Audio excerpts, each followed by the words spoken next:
નમસ્કાર વિદ્યાર્થી મિત્રો, ભૌતિક વિજ્ઞાન ધોરણ 11 ચેપ્ટર 15 તરંગોમાં આપણે આજે સ્વાધ્યાયના વધુ દાખલાનો અભ્યાસ કરીશું. લાસ્ટ ટાઈમ આપણે સ્થિત તરંગના સમીકરણનો ઉપયોગ કરી અને ગણી શકીએ તેવા એક દાખલાની અંદર સ્થિત તરંગના ઘટક તરંગોના સૂત્રો, તરંગની ઝડપ, દોરીની અંદર ઉદ્ભવતો તણાવની ગણતરીઓ કરી હતી.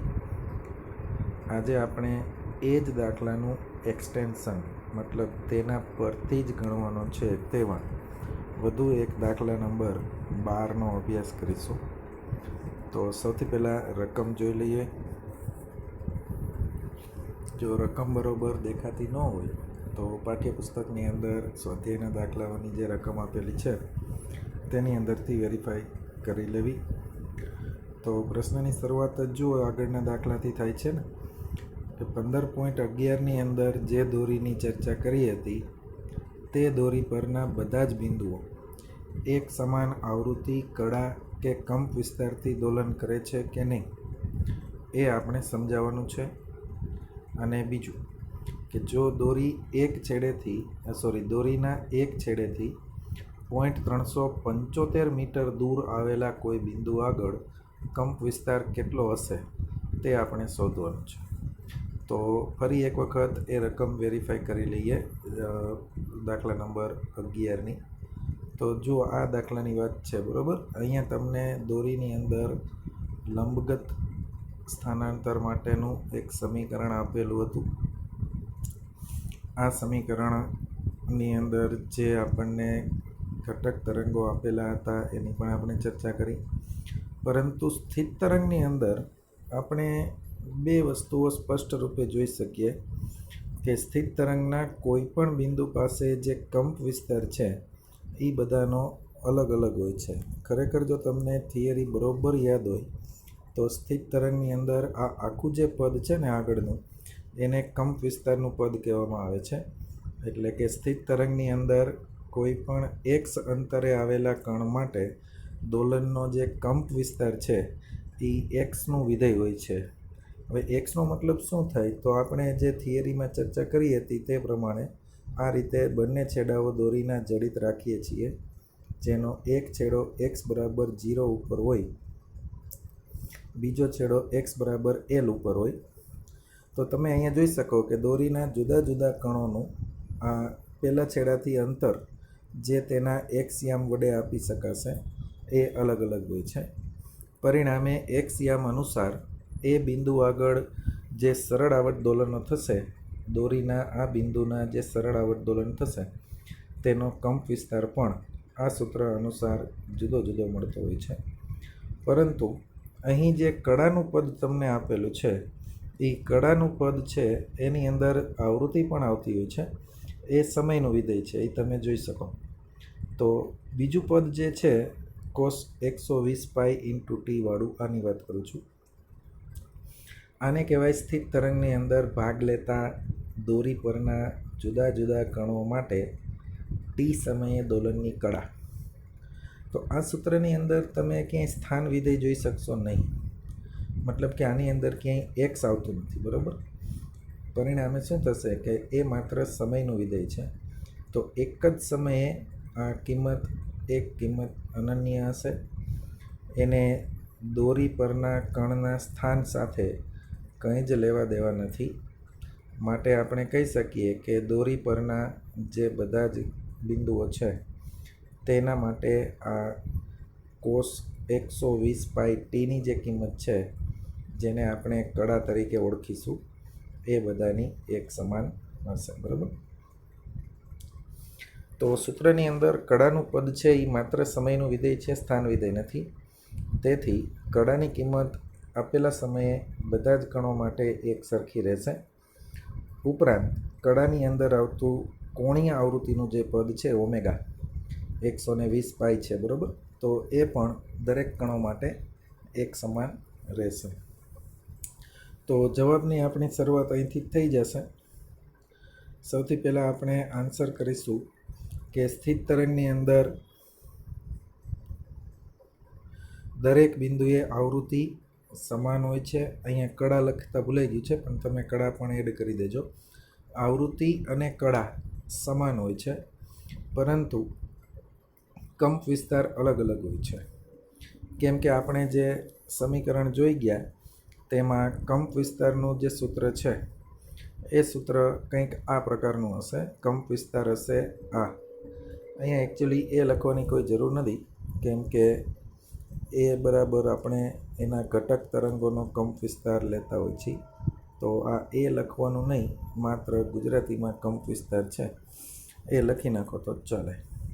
કેમ કે જ્યારે તેને પ્રમાણિત સમીકરણ સાથે સરખાવીશું આપણે, ત્યારે કંપ વિસ્તારના પદમાં આ જે 0.06 છે એ પોતે જ 2a રોલમાં હોય છે. તો અહીંયા તમારે ક્યાંય પણ કંપ વિસ્તારની સંજ્ઞા લખવાની જગ્યાએ, કેમ કે આ કંપ વિસ્તારનો મિનિંગ બદલાઈ જશે નહીંતર. હા ઠીક છે કે એને તમે સ્થાન આધારિત કંપ વિસ્તાર એવું લખી શકશો, પણ કેપિટલ એ વડે ક્યાંય દર્શાવવું નહીં, ને બદલે તમારે શું કરવાનું, શબ્દોમાં જ બધે કંપ વિસ્તાર એવું લખવાનું. કેપિટલ એ છે એ એના ઘટક તરંગોના કંપ વિસ્તાર માટે વપરાતી સંજ્ઞા છે.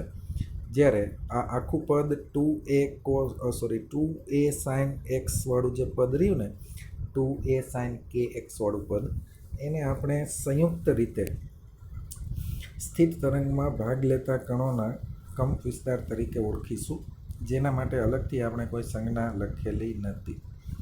માટે આપણે અહીંયા સંજ્ઞાનો ઉપયોગ નહીં કરીએ ડાબી તરફ, માત્ર શબ્દોમાં જ કંપ વિસ્તાર એવું લખવાનું થશે.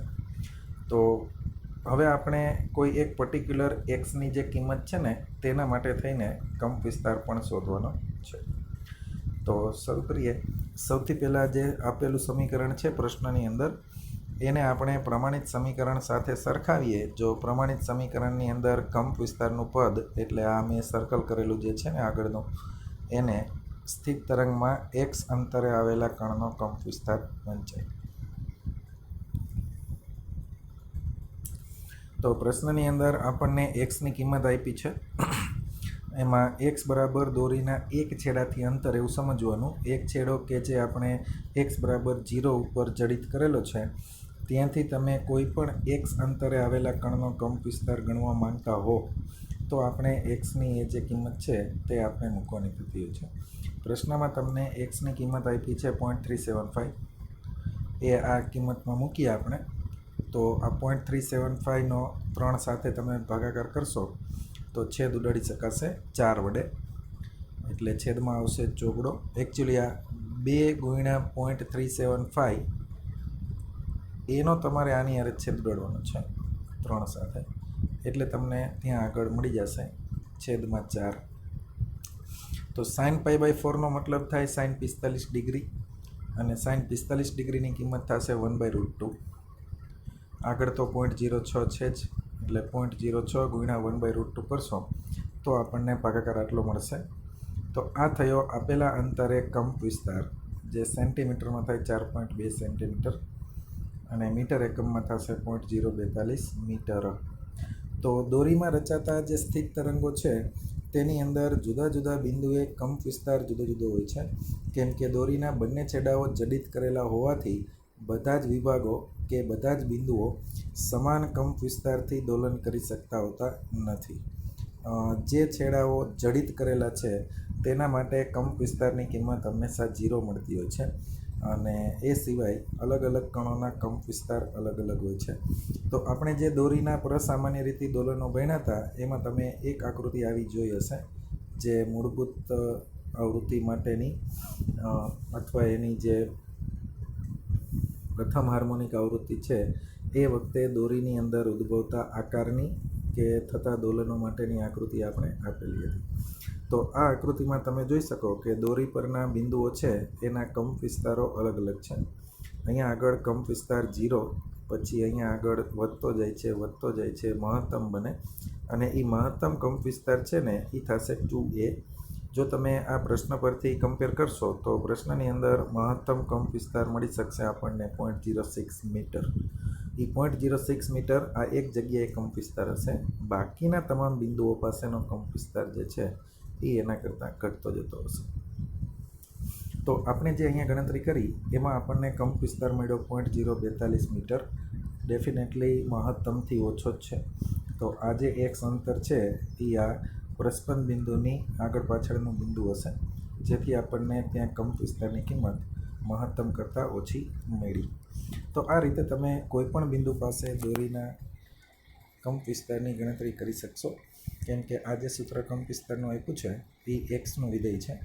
માટે આપણે એક્સની જે તે કિંમત છેડા પરથી અંતર વડે માપી મૂકી અને કંપ વિસ્તારની ગણતરી કરી શકીએ.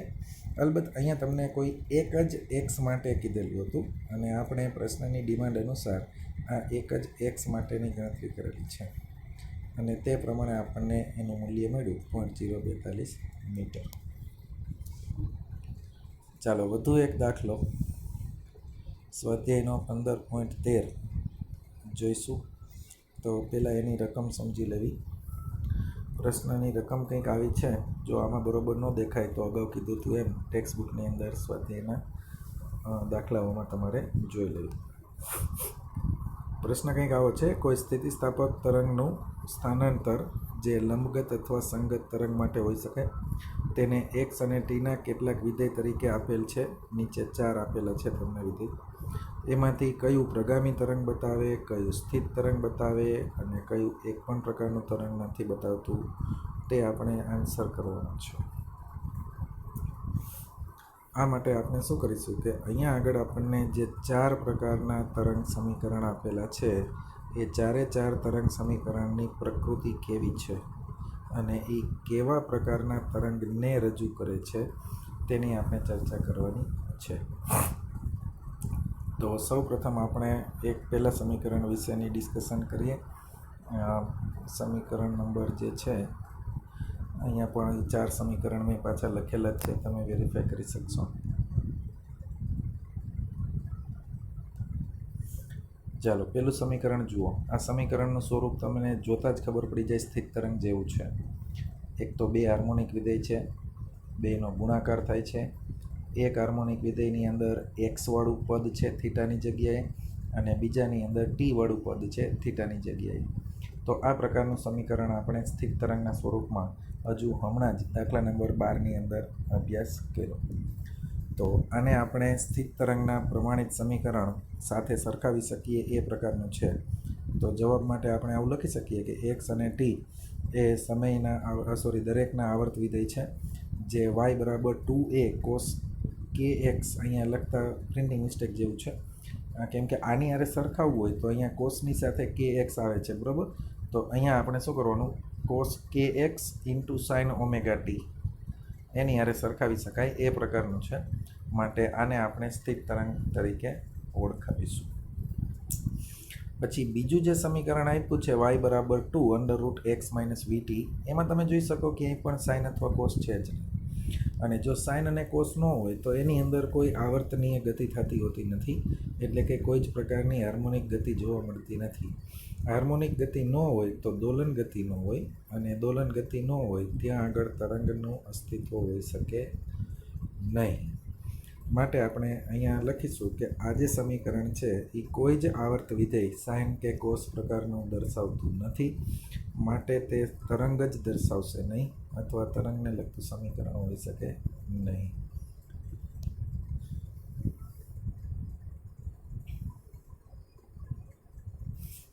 ચાલો પછી નંબર 3 જે છે એની અંદર આપેલું છે સાઇન 5x - 0.5t. અહીંયા ધ્યાનથી જોજો, પ્લસ કર્યું છે, બરાબર. અને વળી પાછું એક સમીકરણ આપ્યું છે 4 cos 5x - 0.5t. તો અહીંયા આગળ આ જે પદ છે એ તો kx - ઓમેગા ટી પ્રકારનું છે, આવર્ત વિધેય પણ છે, બરાબર. અહીંયા કોસ છે, અહીંયા સાઇન છે, અને કાઉન્સની અંદર kx - ઓમેગા ટી પ્રકારનું પ્રગામી તરંગના સમીકરણમાં આવે છે એ પ્રકારનું સૂત્ર છે. તો આ એકચ્યુઅલી 2 અલગ અલગ પ્રગામી તરંગોનો સરવાળો બતાવે છે. વચ્ચે પ્લસ નિશાની કરી છે તો એ એના માટેની છે, બરાબર. એટલે આ સમીકરણમાં કોસાઇન અને સાઇન વિધેય છે અને એના ખૂણાઓ પણ સરખા આપેલા છે. હવે એમાં આગળ લખેલું નથી, ભૂલ છે થોડી, એ તમે જાતે લખી નાખજો. માટે આ બંને પ્રગામી તરંગો છે અને 2 અલગ અલગ પ્રગામી તરંગોનો સરવાળો આ સૂત્ર દર્શાવે છે. આવું તમારે લખવાનું થશે, બરાબર. બંનેની અંદર કોસ અને સાઇનના કોણાંક સરખા આપેલા છે. કોણાંકનો મતલબ એની કડાઈ કરી શકો તમે, અથવા આપણી ભાષામાં કહું તો થીટા. તો બંનેની અંદર કોસ અથવા સાઇનના થીટા સમાન છે, અને જો થીટા સમાન હોય તો બંને એક જ દિશામાં પ્રસરતા પ્રગામી તરંગો દર્શાવે છે, અને એ બંને પ્રગામી તરંગોના સરવાળા તરીકે આ સમીકરણ આપણને આપેલું છે. ચાલો પછી નંબર 4 જે છે તેની અંદર પણ આમ તો તમને સરવાળો તો આપેલો જ છે, સાઇન કોસ પણ દેખાઈ રહ્યું છે, પણ આ જે સરવાળો છે એ કેનો કર્યો છે એ ધ્યાનથી જુઓ તો આ પદ છે cos x sin t, અને આ છે cos 2x sin 2t. હવે કોસ અને સાઇનનો ગુણાકાર તો સ્થિત તરંગ આપે, પણ આ બંને અલગ અલગ કડા, અલગ અલગ કંપ વિસ્તાર ધરાવતા બે ભિન્ન સ્થિત તરંગોનો સરવાળો છે એવું બતાવે. તો તરંગ તો દર્શાવે જ છે, તેથી કહી શકાય કે આ સમીકરણો બે સ્થિત તરંગ વિધેયો જે સ્વતંત્ર રીતે લખો તો પહેલું સ્થિત તરંગ આવું હશે, બીજું આવું હશે, એ બંનેનો સરવાળો, અને સરવાળાને કહેવાય સંપાતીકરણ, ને રજૂ કરે છે. તો આ રીતે આપણને 4 અલગ અલગ સમીકરણો આપેલા હતા, અને આ સમીકરણો કેવા તરંગ સ્વભાવને રજૂ કરે છે, કે પછી તરંગને રજૂ કરે છે કે નહીં, એટલીસ્ટ એ બાબત આપણે અહીંયા દર્શાવવાની હતી. તો આગળના પ્રશ્નો અને દાખલાને આધારે આપણે ચારેયનું વર્ગીકરણ કર્યું કે કયું છે એ એક્ઝેક્ટ તરંગ સમીકરણ છે, કયું એનું સંપાતીકરણનું સમીકરણ છે, કયું સ્થિત તરંગ છે, કે પછી એના સંપાતીકરણનું સમીકરણ છે. તો આ તો દાખલા નંબર 13.13. આવા વધુ દાખલાઓનો અભ્યાસ આપણે ચાલુ રાખીશું નેક્સ્ટ વિડીયોમાં. આજે આટલું રાખીએ. નમસ્કાર વિદ્યાર્થી મિત્રો. ભૌતિક વિજ્ઞાન ધોરણ 11 ચેપ્ટર 15 તરંગોમાં આપણે સ્વાધ્યાયના દાખલાઓનો અભ્યાસ કરી રહ્યા હતા. લાસ્ટ ટાઈમ આપણે બંને છેડેથી જડિત દોરીમાં ઉદ્ભવતા સ્થિત તરંગો માટે ગાણિતિક સમીકરણની મદદથી તરંગ લંબાઈ, કોણીય આવૃત્તિ, કોઈપણ અંતરે કંપ વિસ્તાર જેવા પ્રશ્નોની ગણતરી સ્વાધ્યાયના દાખલા નંબર 11-12માં કરી હતી, અને અંતે સ્વાધ્યાયના દાખલા નંબર 13માં આપણે જુદા જુદા ગાણિતિક સમીકરણો શું તરંગ દર્શાવે છે કે કેમ તેની ચર્ચા કરી હતી. આજે આપણે સૌપ્રથમ તો પ્રયોગશાળાની અંદર બંને છેડે જડિત દોરીમાં ઉદ્ભવતા સ્થિત તરંગનો અભ્યાસ કેવી રીતે કરવામાં આવે છે, તે પ્રયોગ કેવો હોય છે, તેને લગતી થોડી ચર્ચાઓ કરીશું. ત્યાર પછી જેનો એક છેડો આપણે બંધ કરી દીધો હોય તેવી નળીમાં, જેને ક્લોઝ્ડ પાઇપ તરીકે પણ ઓળખવામાં આવે છે, અને તેની અંદર રચાતા જુદા જુદા હાર્મોનિક્સ માટેની સૈદ્ધાંતિક ચર્ચા થિયરીની અંદર આપણે કરી હતી. તેમાં કેવા પ્રકારના હાર્મોનિક રચાય છે, જુદા જુદા હાર્મોનિક માટે આવૃત્તિના સૂત્ર કેવા હોય છે, અને જ્યારે ક્લોઝ્ડ પાઇપમાં જુદા જુદા હાર્મોનિક રચાય ત્યારે કેવા પ્રકારના આકાર ઉત્પન્ન થતા હોય છે, તેની ચર્ચા આપણે લંબગત તરંગના સ્વરૂપમાં જુદી જુદી આકૃતિઓની મદદથી કરી હતી થિયરીમાં. એ તમે વ્યવસ્થિત તૈયાર કર્યું જ હશે તેવું માની લઈએ, અને આજે આપણે તેના પણ એક પ્રયોગનું અહીં નિરીક્ષણ કરીશું, અને પ્રયોગશાળામાં કેવી રીતે ક્લોઝ્ડ પાઇપમાં તરંગો ઉત્પન્ન કરી અને તેને લગતી સંબંધિત રાશિઓ શોધવામાં આવે છે તેનો પણ અભ્યાસ કરીશું. કારણ કે હવે પછીના જે સ્વાધ્યાયના દાખલાઓ છે તેમજ તમને જે ડીપીપી ગણવા માટે આપેલ છે નીટના, તેમાં પણ તમે આ પ્રકારના પ્રયોગ આધારિત પ્રશ્નો જોયા હશે. તો એ બધાની સમજૂતી સરળ બને તે માટે પ્રયોગની તમને માહિતી હોવી, જાણકારી હોવી જરૂરી છે કે આખરે આ પ્રયોગ કેવી રીતે કરવામાં આવતો હોય છે. તો સૌથી પહેલાં આપણે બંને છેડેથી જડિત દોરીમાં જે સ્થિત તરંગો ઉત્પન્ન કરવાના પ્રયોગ હોય છે તેની ચર્ચા કરીશું. પણ તે પહેલાં આ પ્રયોગમાં વપરાતા સ્વર કાંટાઓ શું છે તેની થોડીક માહિતી મેળવી લઈએ. તો અહીંયા અમે આકૃતિની અંદર તમને 3 જુદા જુદા સ્વર કાંટાઓ દર્શાવેલા છે. આ જે સ્વર કાંટાઓ છે તે સ્ટીલના બનેલા હોય છે. તેનો ઉપરનો આકાર યુ શેપનો હોય છે અને નીચેનો આકાર જે છે એ આપણે સળિયા જેવો હોય જેને હાથમાં પકડવાના હોય છે. આ સ્વર કાંટાને જ્યારે કોઈ સખત વસ્તુ સાથે અથડાવી એટલે કે ભટકાડી એને ભટકાડવાના હોય છે આ છેડેથી.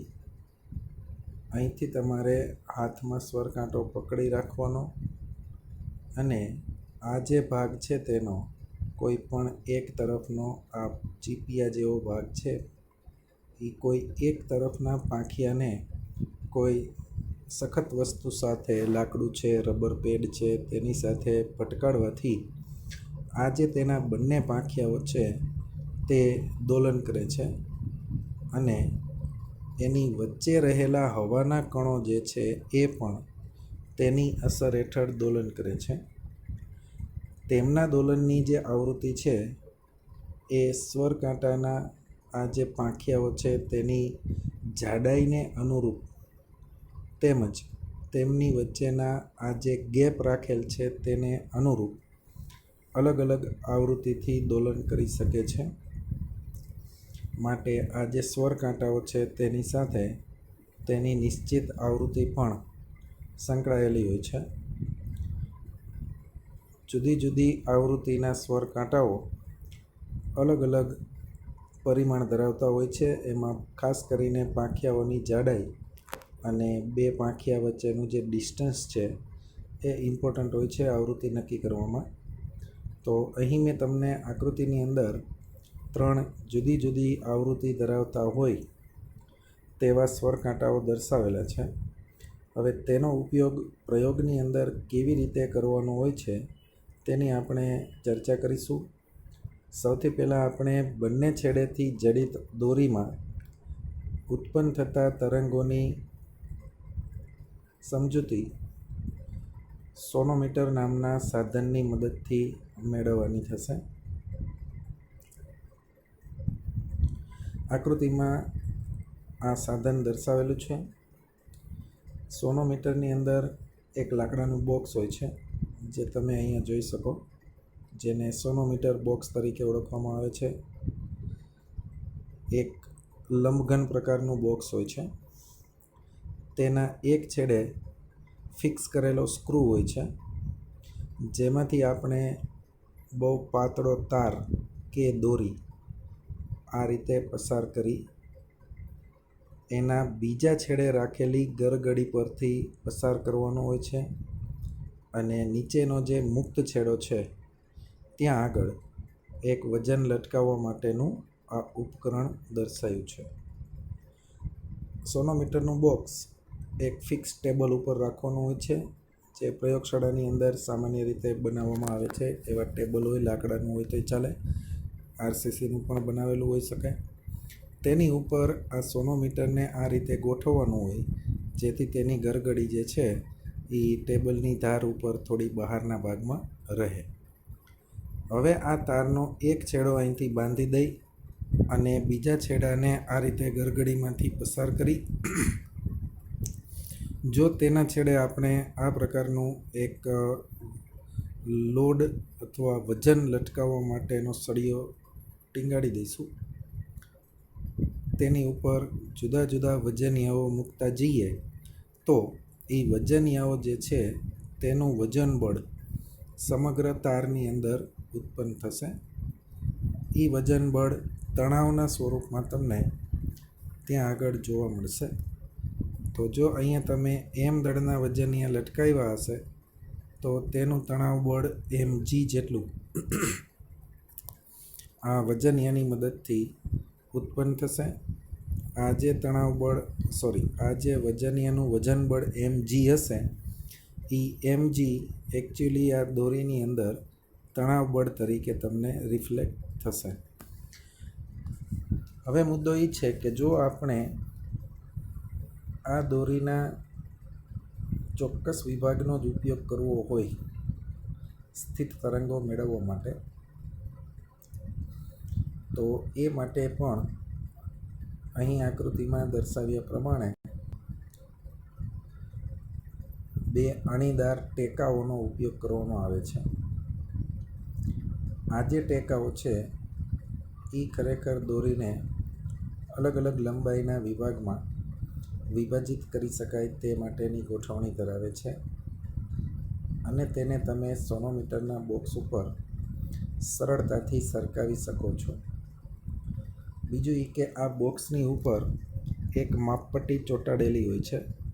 અહીંયા આગળ જે દેખાતી નથી કેમ કે આ સાઈડ વ્યૂ છે. તમે ઉપરથી નિરીક્ષણ કરો તો એ માપપટ્ટી તમે સરળતાથી અહીંયા જોઈ શકો. એ માપપટ્ટીની આસપાસ આ પહેલો ટેકો છે લાકડાનો અને તેની સાથે સ્ટીલની પટ્ટી લગાડેલો હોય એવો અણીદાર ટેકો છે. આ બીજો ટેકો છે જે સોનોમીટરના બોક્સના ઉપરના ભાગમાં માપપટ્ટી જે જડિત કરેલી હોય છે તેની આસપાસ સરળતાથી તમે સરકાવી શકો છો. બંનેને એકસાથે પણ સરકાવી શકાય, અલગ અલગ પણ સરકાવી શકાય જેવી પ્રયોગની જરૂરિયાત. દાખલા તરીકે આપણે આકૃતિ પ્રમાણે આ બે ટેકાઓના સ્થાન એવી રીતે ગોઠવેલા છે કે જેથી કરીને દોરીનો મધ્ય ભાગ જે છે કે પછી તારનો મધ્ય ભાગ છે એ આકૃતિમાં દર્શાવ્યા અનુસાર દોલન કરે. હવે એ દોલન ક્યારે કરે તો કે તેના માટે આપણે કોઈ સ્વર કાંટાની જરૂર પડે, જે મેં આકૃતિમાં દર્શાવેલો છે. એ સ્વર કાંટાને આગળ આપણે ચર્ચા કરી તે પ્રમાણે કોઈ સખત વસ્તુ સાથે અથડાવીને પ્રથમ તો જાણે કંપિત કરવામાં આવે છે. તો એ જે સ્વર કાંટો છે એ પોતાની લાક્ષણિક આવૃત્તિથી દોલન કરશે, કંપન કરશે અને ત્યારબાદ તમારે એ સ્વર કાંટાને ધીમેથી કોઈ એક ટેકા ઉપર અડાડવાનો હોય છે માત્ર.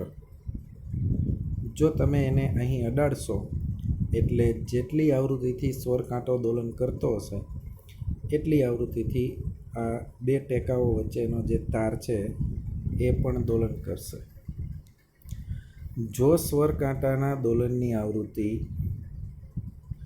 આ બંને ટેકાઓ વચ્ચે તારના દોલનની પ્રાકૃતિક આવૃત્તિ અથવા એને મૂળભૂત આવૃત્તિ વડે પણ આપણે દર્શાવી છે. જુઓ આ આકૃતિ જ્યારે જડિત દોરીના દોલનમાં પ્રથમ હાર્મોનિક રચાય તે વખતની આકૃતિ છે. બરોબર યાદ કરો, થિયરીમાં ભણ્યા હતા આપણે. એટલે જ્યારે સ્વર કાંટાની આવૃત્તિ આ ટેકાઓ વચ્ચે રહેલા તારના દોલનની મૂળભૂત આવૃત્તિ બનશે અથવા પ્રથમ હાર્મોનિક આવૃત્તિ હોય ત્યારે આકૃતિમાં દર્શાવ્યા અનુસાર તારની અંદર પ્રથમ હાર્મોનિક રચાશે. હવે એક વસ્તુ તમે જાણો છો કે આ જે પ્રથમ હાર્મોનિક આવૃત્તિ છે એ લંબાઈ ઉપર આધારિત હોય છે. એનું સૂત્ર પણ આપણે જોયેલું થિયરી દરમિયાન. એ હતું v/2L, જ્યાં v બરાબર આ તારની અંદર તરંગનો વેગ થશે અને L બરાબર થશે આ બે છેડાઓ વચ્ચે દોરીની લંબાઈ. તો સ્વર કાંટાની આવૃત્તિ તો ફિક્સ છે, એ તો આપણે જાણીએ છીએ, પરંતુ આ જે લંબાઈ છે એ તમે બદલી શકવા માટે સક્ષમ હશો. કેમ કે મેં અગાઉ કીધું એમ આ ટેકાને તમે શિફ્ટ કરશો તો તેના કારણે આ એની વચ્ચેના ભાગમાં તારની જે લંબાઈ આવે છે એ તમે સરળતાથી બદલી શકશો. તો જ્યારે આ ટેકાઓ વચ્ચેનું અંતર અથવા દોલન કરતા તારની લંબાઈ એવી બને કે જેથી તેની મૂળભૂત આવૃત્તિ V/2L સ્વરકાંટાની આવૃત્તિ બરાબર થાય, ત્યારે બંને વચ્ચે અનુનાદ થશે. અનુનાદની ખબર આપણને કેવી રીતે પડે? કેમ કે સામાન્ય રીતે આકૃતિમાં દર્શાવ્યા મુજબ તારના દોલનને તમે નરી આંખે જોઈ શકો એટલા બધા પ્રબળ હોતા નથી. બહુ જણજણાટી ઝીણી તેની અંદર ઉત્પન્ન થતી હોય છે. તો આ માટે અહીંયા વચ્ચેના ભાગમાં, તારની બરોબર વચ્ચેના ભાગમાં ખૂબ પાતળા કાગળની એક પટ્ટી મૂકવામાં આવે છે અને જ્યારે તેમાં પ્રથમ હાર્મોનિક રચાશે ત્યારે મધ્ય ભાગ જે તારનો છે ત્યાં કંપ વિસ્તાર સૌથી વધુ હોય છે એવું થિયરીમાં આપણે ભણ્યા હતા. તો મધ્ય ભાગ મહત્તમ કંપ વિસ્તારથી દોલન કરશે અને આપણે ઉપર ગોઠવેલ કાગળની જે પટ્ટી હશે, જેને રાઇડર તરીકે પણ ઓળખવામાં આવે છે, એ રાઇડર જે છે એ ત્યાંથી નીચે પડી જશે. જેવો રાઇડર નીચે પડે એટલે તરત જ આપણે એવું તારણ કાઢી શકીએ કે આ જે સ્વરકાંટાની આવૃત્તિ છે એટલી જ આવૃત્તિથી અત્યારે આ દોરી છે એ દોલન કરે છે. અને દોરીના દોલનની મૂળભૂત આવૃત્તિ જે છે, પ્રથમ હાર્મોનિક રચાણું હશે, મધ્ય ભાગમાં કંપ વિસ્તાર મહત્તમ છે એટલે, તો તેની જે મૂળભૂત આવૃત્તિ છે દોરીના દોલનની એ થશે જાણે V/2L, કે જે સ્વરકાંટાની આવૃત્તિ F બરાબર લઈ શકીએ. અનુનાદ થાય છે ત્યારે. અનુનાદ થાય એમ ખબર ક્યારે પડે? તો અહીંયા વચ્ચે મૂકેલ કાગળની પટ્ટી જ્યારે અહીંથી જમ્પ કરીને નીચે પડી જાય ત્યારે કહી શકાય કે આ બે ટેકા વચ્ચેનો તાર આપેલા સ્વરકાંટાની સાથે અનુનાદમાં છે. જો અનુનાદમાં હોય તો સ્વરકાંટાની આવૃત્તિ અને બે ટેકા વચ્ચે દોલન કરતા તારની મૂળભૂત આવૃત્તિ ધેટ ઇઝ V/2L સમાન હશે. તો આ જે સંબંધ છે તેની અંદર V બરાબર થશે આ દોરીની અંદર વેગ. એ વેગ શોધવા માટે તમારે આ સૂત્રની જરૂર પડશે. એ પણ થિયરીમાં આપણે ભણી ગયા હતા, જ્યાં V બરાબર થાય વર્ગમૂળમાં T/μ. હવે T તમારે શોધવું હોય તો અહીં લટકાવેલા વજન ઉપરથી નક્કી કરી શકીશું આપણે, કેમ કે T બરાબર થશે mg અને μ બરાબર છે દોરીની એકમ લંબાઈ દીઠ દ્રવ્યમાન અથવા એની રેખીય ઘનતા. અને એ નક્કી કરવા માટે તમારે દોરીની લંબાઈ છેદમાં એનું દ્રવ્યમાન ઊંધું થઈ ગયું. આ મ્યુનું સૂત્ર આવું હતું, યાદ કરશો તો દોરીનું દળ ભાગ્યા તેની લંબાઈ, આવું સૂત્ર હતું, બરાબર. આ સૂત્રનો ઉપયોગ કરી એકમ લંબાઈ દીઠ દ્રવ્યમાન ગણી શકશો. તો આમ જુઓ તો આની અંદર ઘણા બધા સંબંધિત સૂત્ર આવશે. મેઇન સૂત્ર આ થયું F, જેમાં F બરાબર સ્વરકાંટાની આવૃત્તિ થઈ ગઈ, એ જાણીતી હોઈ શકે, અજ્ઞાત હોઈ શકે. V બરાબર દોરીમાં તરંગની ઝડપ, જે આ સૂત્રથી મળે, જેમાં T બરાબર હશે તણાવ બળ mg અને μ બરાબર દોરીની દળ ઘનતા, રેખીય દળ ઘનતા. આટલા બધા સૂત્ર જે છે તેમાં આવતી રાશિઓમાંથી કોઈ પણ એક રાશિ, બે રાશિઓ અજ્ઞાત હોય તો તેની ગણતરી તમે આ પ્રયોગના માધ્યમથી કરી શકો છો. સામાન્ય રીતે અલગ અલગ સ્વરકાંટાઓ સાથે અનુનાદમાં આવે તે મુજબ દોરીની લંબાઈ નક્કી કરવાની હોય છે. અને જો સ્વરકાંટાની આવૃત્તિ અજ્ઞાત હોય તો આ પ્રયોગની મદદથી તમે એ અજ્ઞાત આવૃત્તિ પણ સરળતાથી ગણી શકો છો. હવે એ માટેની જરૂરી તમામ પ્રાયોગિક ગોઠવણી છે તે અહીંયા આગળ મેં દર્શાવેલી છે, એ તમે આકૃતિની અંદર જોઈ શકો છો. તો આ એક પ્રયોગ હતો જેના વડે આપણે બંને છેડેથી જડિત દોરીમાં ઉદ્ભવતા સ્થિત તરંગોની પ્રાયોગિક સમજૂતી મેળવી. તેની અંદર સ્વરકાંટાનો રોલ શું છે તે પણ આપણે અહીં જાણ્યું. આવો જ એક પ્રયોગ છે જે અનુનાદ નળીના પ્રયોગ તરીકે ઓળખવામાં આવે છે. આ જે પ્રયોગ છે તે આપણે પ્રયોગશાળામાં કેવી રીતે કરીએ છીએ, તેના વડે કેવી માહિતી મેળવી શકાય, તે બધી ચર્ચાઓ નેક્સ્ટ વિડીયોમાં કરીશું. અને એ માટે પૂર્વ તૈયારીના ભાગરૂપે તમારે એક છેડેથી બંધ પાઇપમાં, જેને ક્લોઝ્ડ પાઇપ તરીકે પણ ઓળખવામાં આવે છે, તેમાં કેવા પ્રકારના હાર્મોનિક રચાતા હોય છે અને આ હાર્મોનિક આવૃત્તિના સૂત્રો શું હતા તે ફરી એક વખત તૈયાર કરી લેજો. આવતીકાલે રવિવારની રજા હોવાથી તમને સરળતાથી સમય મળી જશે. તો રિવિઝનના ભાગરૂપે પણ એક વખત ફરીથી એ ક્લોઝ્ડ પાઇપમાં રચાતા જુદા જુદા જે હાર્મોનિક્સ છે તેને લગતી થિયરીનો અભ્યાસ જે અગાઉ આપણે કરી ચૂક્યા એ ફરી એક વખત જોઈ જાજો.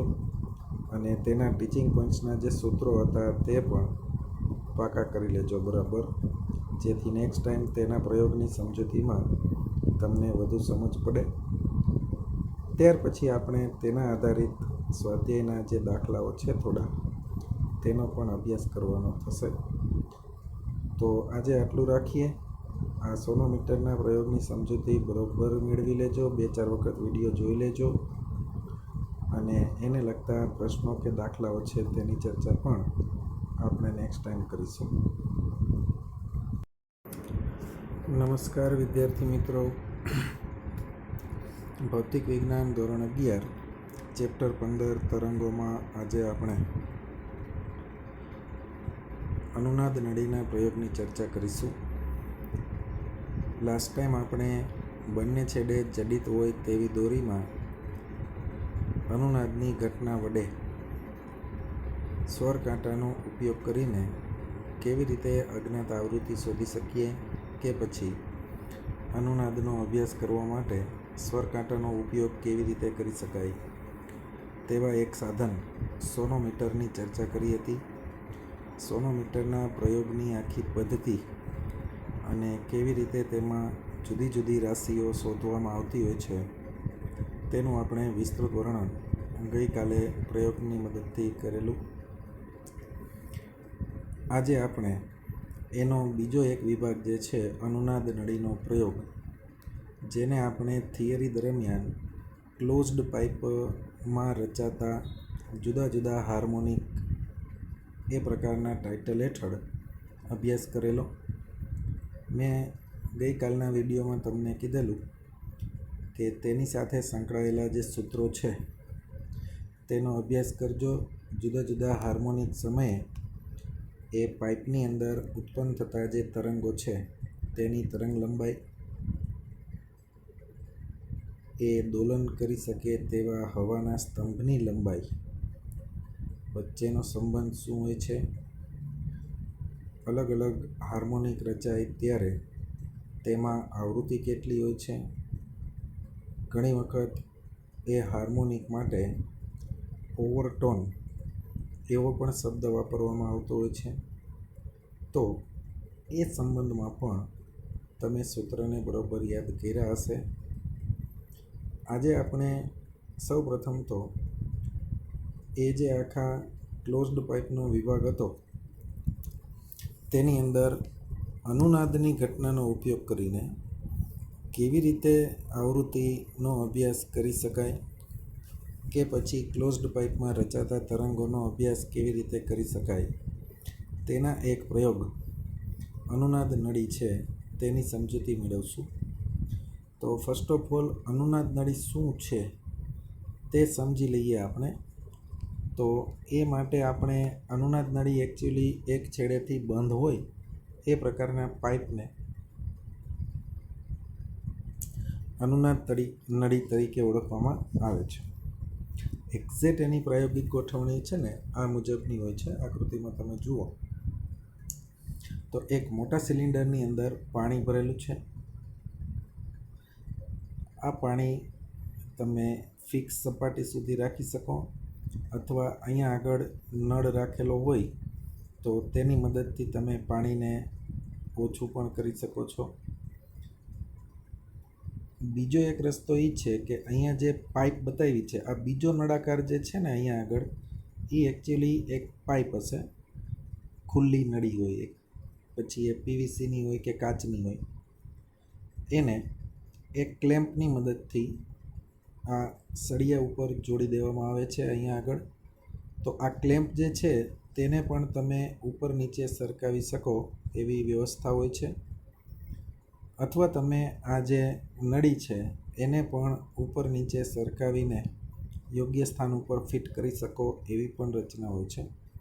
ખૂબીની વાત અહીંયા એ છે કે આ નળી આમ તો બંને છેડેથી ખુલ્લી જ હોય છે, પરંતુ જ્યારે તેનો અમુક ભાગ, આંશિક ભાગ તમે પાણીની અંદર ડૂબાડી દેશો તો જેટલો ભાગ એનો ખુલ્લો રહેશે બારે, એ ખુલ્લા ભાગની અંદર રહેલ હવા છે તેના દોલનોનો અભ્યાસ એકચ્યુઅલી અહીંયા કરવાનો હોય છે. અને થિયરીમાં પણ આપણે જે અલગ અલગ આકૃતિની અંદર પાઇપમાં રચાતા અલગ અલગ હાર્મોનિકની આકૃતિઓ જોઈતી આપણે, પછી એ પ્રથમ હાર્મોનિક હોય, ત્રીજું હાર્મોનિક હોય, પાંચમું હાર્મોનિક હોય, ત્યારે એમાં રહેલા હવાના સ્તંભમાં કેવા પ્રકારે દોલન થાય છે તેની ચર્ચા કરી હતી, જેનો મુખ્ય વિભાગ હતો કે ઉપરના છેડે હંમેશા પ્રસ્પંદ બિંદુ રચાતું હોય છે, કારણ કે ત્યાં આગળ ખુલ્લો છેડો હોવાથી દોલન કરવા માટે કણો એકદમ મુક્ત હોય છે. અને જે નીચેનો છેડો બંધ હશે ત્યાં આગળ હંમેશા નિસ્પંદ બિંદુ રચાતા હોય છે. તો આ ખુલ્લા ભાગમાં હવાના સ્તંભની જે લંબાઈ છે તેને આપણે એલ વડે દર્શાવીશું. એલને બદલવા માટે તમારી પાસે મેં કીધું એમ બે ઓપ્શન છે. એક તો તમે આ પાણીને અહીંથી દૂર કરી શકો નળની મદદથી, કે પછી આ નળીને ઉપર નીચે તમે સરકાવશો તો એના ખુલ્લા ભાગની જે લંબાઈ છે એ તમે બદલી શકશો. હવે આપણે પ્રયોગ કરવા માટે એક સ્વર કાંટાનો ઉપયોગ કરીશું. આકૃતિમાં દર્શાવ્યા મુજબ સ્વર કાંટો શું છે, કેવી રીતે કામ કરે છે, એ બધી ચર્ચા આપણે લાસ્ટ ટાઈમ કરી હતી. તો સૌથી પહેલાં તમારે સ્વર કાંટાને અહીંથી પકડી એનો આ પાંખિયા જેવો વિભાગ જે છે તેને કોઈ સખત સપાટી સાથે અફડાવી કંપિત કરવાનો હોય છે. કંપિત કરેલા સ્વર કાંટાને આ નળીના ખુલ્લા છેડા આગળ ગોઠવવાનો હોય છે. અનુનાદ ક્યારે થશે એ સમજવા માટે કે જાણવા માટે તમારે તમારા કાનને આ જગ્યાએ નળીના ઉપરના છેડા પાસે ગોઠવવાનો હોય છે. એટલે તમારા કાનને આ ઉપરના છેડાની નજીક લઈ જશો ત્યારે તમને આ ઉપરનો જે ખુલ્લો છેડો હશે ત્યાં આગળ હવાના કણોના મહત્તમ કંપ વિસ્તારથી દોલન સંભળાશે. એ વખતે તમારા કાનની અંદર એક હમિંગ જેવો અવાજ આવશે, એકદમ એ ટાઈપનો અવાજ તમને સંભળાય તો સમજવું કે હવે આ નળીમાં અનુનાદ થયો. અનુનાદ થવાનો મતલબ શું થાય એ આપણે અલગ અલગ આકૃતિની મદદથી સમજશું, પણ અનુનાદ થયો કે નહીં એ નક્કી કરવા માટેની આ રીત છે. સોનોમીટરમાં આપણે શું કર્યું હતું યાદ કરી લો. તો તેના માટે આપણે અહીંયા વચ્ચે મૂકતા હતા કાગળની એક નાની કટકી, એક નાની પટ્ટી. જ્યારે આ દોરીની અંદર અનુનાદ ઉત્પન્ન થાય એટલે કે આ સ્વર કાંટાના દોલનની આવૃત્તિ આ બંને ટેકા વચ્ચે દોરીના દોલનની મૂળભૂત આવૃત્તિ જેટલી બને ત્યારે દોરીનો આ વિભાગ પ્રથમ હાર્મોનિક રચે છે અને એમાં રહેલા દોરીના કણોમાં બરોબર સેન્ટરની અંદર મહત્તમ કંપ વિસ્તારથી દોલન થતા હોય છે. તો અહીં ગોઠવેલ કાગળની જે પટ્ટી હોય છે એ ત્યાંથી ઉલડી નીચે પડી જાય ત્યારે આપણે કહી શકીએ કે આ દોરીમાં અનુનાદ ઉત્પન્ન થયો છે કે પછી પ્રથમ હાર્મોનિક રચાયું છે. જ્યારે પાઇપની અંદર આ જ ઘટના તમારે પ્રત્યક્ષ અનુભવ કરવાનો હોય છે. તમારા કાનને તમારે કાઢીને નથી રાખવાનો, પણ મોઢું નજીક લઈ જવાનું, બરાબર. એ તમારો કાન આ જગ્યાએ ખુલ્લા છેડા પાસે રહે એ રીતે તમારે મોઢું ગોઠવવાનું છે અહીંયા આગળ. અને અહીંયા આગળ જ્યારે તમારા કાનની અંદર ખૂબ જ ઘેરો અવાજ સંભળાય, એકદમ હમિંગ જેવો અવાજ આવશે, ત્યારે અનુનાદ થાય છે તેમ કહેવાય. તો અનુનાદ કોની કોની વચ્ચે થાય છે એ પણ સમજી લો. તો આ સ્વર કાંટાના દોલનની આવૃત્તિ અને નળીના ખુલ્લા ભાગમાં રહેલા હવાના સ્તંભના દોલનની આવૃત્તિ, એટલે કે તેના હાર્મોનિક, એ હાર્મોનિક આવૃત્તિ સ્વર કાંટાની આવૃત્તિ બરાબર હશે ત્યારે તમને અહીંયા અનુનાદ સંભળાશે.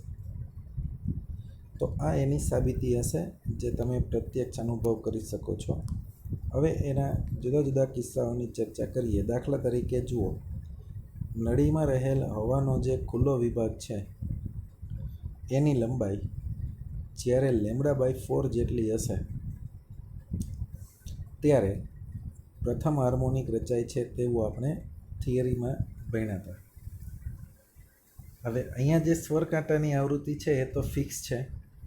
માનો કે તમે અચળ આવૃત્તિનો સ્વર કાંટો લીધો કે કોઈ એક ફિક્સ આવૃત્તિનો સ્વર કાંટો લીધો, એ સ્વર કાંટાને કંપિત કરી અને નળીના મોઢા આગળ રાખ્યો, ખુલ્લા છેડા આગળ, તો તેના સંપર્કમાં આવતા હવાના જે કણો હશે એ દોલન કરશે.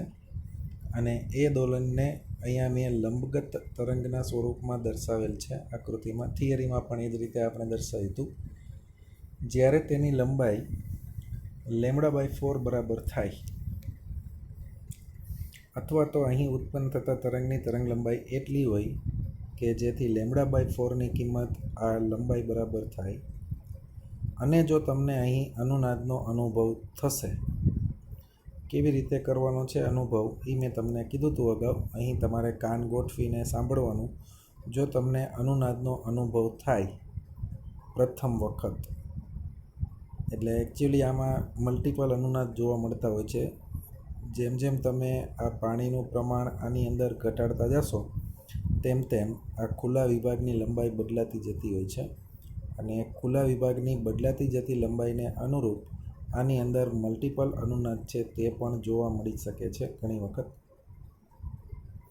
તો પ્રથમ અનુનાદનો મતલબ એ થાય કે ધારો કે તમે પૂરેપૂરું પાણી ભરેલું હોય ત્યાંથી પાણીની સપાટી ઘટાડતા જાઓ, કે પછી આ ખુલ્લા વિભાગની લંબાઈ વધારતા જાઓ, તો સૌથી પહેલાં જ્યારે તમને કાનની અંદર હમિંગ જેવો અવાજ આવે તેને પ્રથમ અનુનાદ કહેવાય.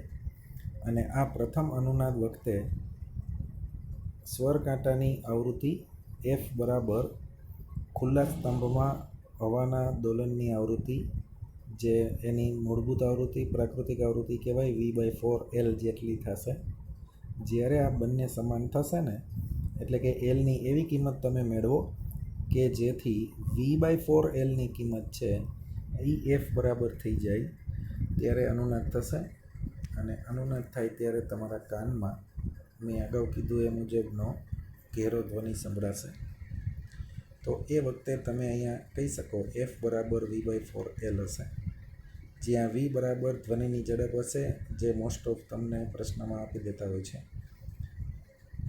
કેમ કે હવાની અંદર ધ્વનિના દોલન થાય છે, ધ્વનિનું પ્રસરણ થાય છે.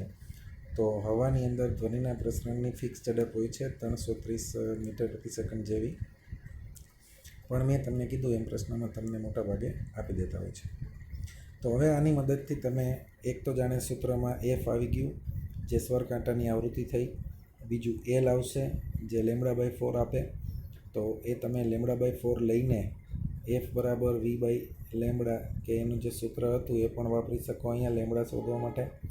તો આની અંદર મલ્ટિપલ રાશિઓ જે છે એ અનુનાદની ઘટનાનો ઉપયોગ કરીને શોધવાની હોય છે.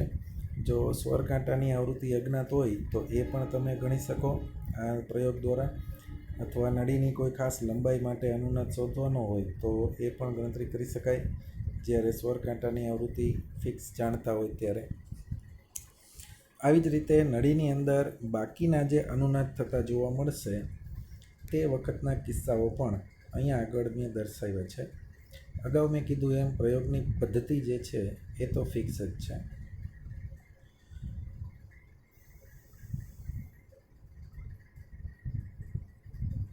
અહીંયા તમે જોઈ શકો, આપણે એક ફિક્સ સ્વર કાંટો રાખ્યો છે. ફિક્સ સ્વર કાંટાની આવૃત્તિ ધારો કે અજ્ઞાત હોય, તો તમારે શું કરવાનું હોય કે આ જે નળી છે એને ધીમે ધીમે ઉપર સરકાવતા જાઓ, એટલે એમાં જે ખુલ્લા ભાગની લંબાઈ છે એ બદલાતી જશે. બરાબર. જ્યારે પ્રથમ અનુનાદ થશે ત્યારે શું પરિસ્થિતિ હોય છે તે આપણે અગાઉ ચર્ચા કરી કે આ જે લંબાઈ છે એ λ/4 હશે. આવૃત્તિની જે કિંમત હશે એ તમને V/4 L મળશે. તો આ જે પ્રથમ લંબાઈ તમને મળે, પ્રથમ અનુનાદ લંબાઈ, એ તમને આ સૂત્રની મદદથી સ્વર કાંટાની આવૃત્તિ આપશે. વધુ ખાતરી કરવા માટે આપણે સેકન્ડ અનુનાદ, જે બીજો અનુનાદ થાય, એ ઘટનાનો અભ્યાસ કરી શકીએ. અહીંયા F તો ફિક્સ જ હશે, ફરી કહી દઉં. હવે તમે જેમ જેમ આ પાઇપને બહાર કાઢતા જશો તેમ તેમ એના ખુલ્લા વિભાગની લંબાઈ વધતી જશે. ખુલ્લા વિભાગની લંબાઈ વધતા વધતા જ્યારે 3λ/4 જેટલી થશે ત્યારે ફરી પાછી આ અનુનાદની ઘટના અહીંયા મળશે, કારણ કે આ છેડે તો મહત્તમ કંપ વિસ્તારથી જ દોલન થશે, આ બીજા કેસમાં પણ, પરંતુ ત્યાં આગળ દોલનની આવૃત્તિ બદલાઈ ગઈ હશે. હવે એ જે દોલનની આવૃત્તિ છે એનું રીઝન હશે અહીં બદલાયેલી લંબાઈ. તો એ નવી લંબાઈને અનુરૂપ હવે જો આ સ્વર કાંટા સાથે આપણને અનુનાદ મળે તો ડેફિનેટલી એ આવૃત્તિ આના કરતાં વધારે હશે, કેમ કે આ તો એની ઓછામાં ઓછી લઘુત્તમ આવૃત્તિ છે, જેને પ્રાકૃતિક અથવા મૂળભૂત આવૃત્તિ પણ કહેવાય. ઘણીવાર એને પ્રથમ હાર્મોનિક પણ આપણે કહેતા હોય છે. જ્યારે આ છે એ એની ત્રીજી હાર્મોનિક આવૃત્તિ હશે, જે આના કરતાં 3 ગણી વધારે હોય છે.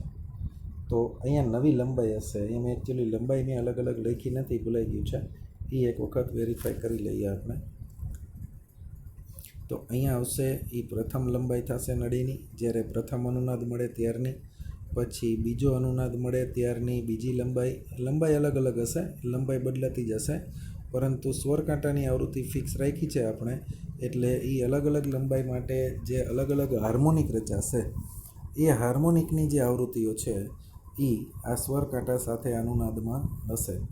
તો આ રીતે 2-3 અલગ અલગ લંબાઈ અને અલગ અલગ હાર્મોનિક માટે અનુનાદનો અભ્યાસ કરીને તમે ફાઇનલી એક સરેરાશ આવૃત્તિ ગણી શકો, જે સ્વર કાંટાની આવૃત્તિ હશે.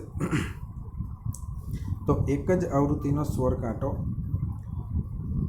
અલગ અલગ લંબાઈ સાથે અનુનાદમાં હોઈ શકે, કેમ કે અલગ અલગ લંબાઈ માટે તમે જાણો છો કે હાર્મોનિક આવૃત્તિઓ પણ અલગ અલગ હોય છે, અને એ જે અલગ અલગ હાર્મોનિક આવૃત્તિઓ આપણને મળે છે તેની લંબાઈ પણ અલગ અલગ હશે.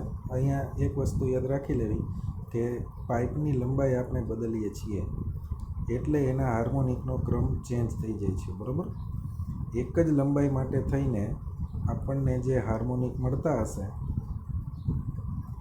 એ માટે તો એ પ્રથમ અનુનાદમાં નહીં જ હોય, કેમ કે જો આટલી લંબાઈમાં પ્રથમ અનુનાદ થાય ત્યારે આ સ્વર કાંટો અનુનાદમાં હોય, ધારો કે મતલબ કે F બરાબર V/4 L1 છે, એ તો ફિક્સ થઈ ગયું. તો જ્યારે લંબાઈ વધીને L2 થશે તો આના પ્રથમ હાર્મોનિકમાં તો આ સ્વર કાંટો અનુનાદમાં નહીં જ હોય, કારણ કે આના માટે પ્રથમ હાર્મોનિક આવૃત્તિ છે એ થશે V/4 L2, પણ એ લંબાઈ બદલાઈ ગઈ એટલે પ્રથમ હાર્મોનિક માટે તો આનો અનુનાદ તમને નહીં જ સંભળાય, પણ એના બીજા હાર્મોનિક, બીજો નહીં કહું, ત્રીજો જ કહી દઉં, કેમ કે અહીંયા ત્રીજો હાર્મોનિક જ રચાય છે. તો ત્રીજા હાર્મોનિક સાથે બની શકે સ્વર કાંટો અનુનાદમાં હોઈ શકે. એટલે લંબાઈ બદલવાથી હાર્મોનિકનો ક્રમ ચેન્જ થઈ જાય છે, સ્વર કાંટાની આવૃત્તિ સેમ ટુ સેમ રહે છે. એનું રીઝન આ છે કે એની આવૃત્તિ ફિક્સ છે, જે પ્રથમ હાર્મોનિક માટે ચોક્કસ લંબાઈ સાથે અનુનાદમાં હશે, પછી ત્રીજા હાર્મોનિક માટે બીજી લંબાઈના અનુનાદમાં હશે, પાંચમા હાર્મોનિક માટે વધુ અલગ લંબાઈના અનુનાદમાં હશે. તો બદલાતી જતી લંબાઈ અલગ અલગ હાર્મોનિક રચે છે, એટલે આપણે અહીંયા અનુનાદની ઘટના વડે બધાની સરેરાશ કાઢીને આ સ્વર કાંટાની આવૃત્તિ ગણી શકીએ. તો આ મેં તમને પ્રયોગની એક સમજ આપવા માટેનો પ્રયત્ન કર્યો છે અહીંયા આગળ. એકચ્યુઅલી હવે પ્રશ્નની ડિમાન્ડ અનુસાર કેવી રીતને આ પ્રયોગનો ઉપયોગ આપણે કરવાનો થાય એ તો તમે જ્યારે સ્વાધ્યાયના દાખલાઓ આપણે જોઈશું કે MCQ તમે સોલ્વ કરતા હશો ત્યારે તમને સમજાશે. પણ પ્રયોગની આપણા મગજમાં પ્રાથમિક માહિતી હોય એની ગોઠવણી શું હોય છે, તો પ્રશ્નની અંદર જ્યારે તેનું વર્ણન કરવામાં આવે તો આપણી સામે આખી પરિસ્થિતિ વિઝ્યુઅલાઇઝ થાય. તેનો સંબંધ ગાણિતિક સૂત્ર સાથેનો આપણે મેળવીએ અને આ આખી પ્રયોગ પદ્ધતિ દ્વારા કેવી રીતે આવૃત્તિ શોધી શકીએ કે લંબાઈનો શું સંબંધ હોય છે એટસેટ્રા, એ બધાનો ઉપયોગ કરીને આપણે દાખલા કે MCQ છે એ સોલ્વ કરી શકીએ. તો વધુ એક ઇમ્પોર્ટન્ટ એવા પ્રયોગની ચર્ચા આપણે અહીંયા કરી. અલબત્ત અત્યાર સુધી 11મા ધોરણની અંદર માત્ર 2 જ ચેપ્ટર એવા છે કે જેમાં આવતા પ્રયોગનો ઉપયોગ પ્રશ્નની અંદર બહુ મોટા પાયે થાય છે. એક બીજા ચેપ્ટરની અંદર વર્નિયર કેલિપર્સ, માઇક્રોમીટર, સ્ક્રૂ, સ્પેરોમીટર જેવા સાધનનો જે પ્રયોગ છે તેના MCQ જોવા મળશે તમને ઘણી જગ્યાએ. અને આ 15મા ચેપ્ટરમાં આવતા આ 2 પ્રયોગો ખાસ છે, સોનોમીટરનો પ્રયોગ અને અનુનાદ નળીનો પ્રયોગ. તેના ઉપયોગ MCQની અંદર તમને મોટા ભાગે જોવા મળતા હોય છે. તો હવે આના આધારિત દાખલાઓનો અભ્યાસ આવતીકાલે આપણે કરીશું.